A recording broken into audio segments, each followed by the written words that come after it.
Mr. Deputy Chairman, I have a few brief remarks to make.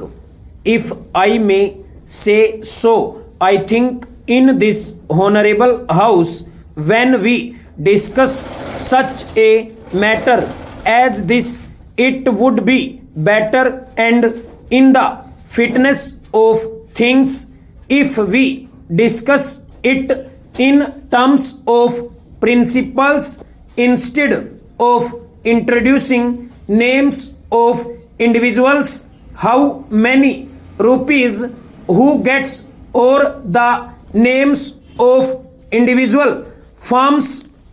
I am not in the least interested to defend high salaries paid by any business firm either in Civil Street, Calcutta, or in any other street anywhere else. But I think, as a matter of principle, we should avoid mentioning names of individuals and firms because it seems to be unjust and unfair. We in this house are a privileged group of people, but we should be very careful about using our privilege. Otherwise, we might do damage to the prestige and authority of Parliament in the eyes of the public. Now, sir, I think we should discuss this measure in terms of principles and policies, and the two important basic points that are involved in this are a question of investment and a question of incentives.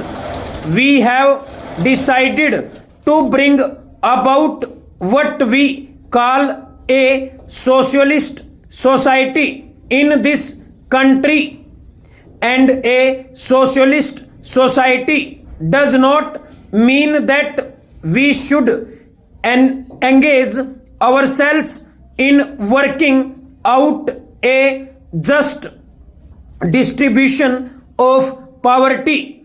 The main purpose of a socialist society is to produce a sufficiently large volume of wealth so that we can provide our people with at least the minimum requirements of civilized human existence in terms of food, cloth, housing, health, education, and so on. Obviously, this wealth production and the volume of it that we require in terms of our situation requires investment on a massive scale. A socialist society has to invest capital in order to produce wealth. It may interest my honorable friend to know that in the Planning Commission in Russia there is a whole-time member whose designation is member in charge of capital investment. It sounds rather odd that a socialist country has to appoint a man whose principal anxiety is to work out the best way of capital use.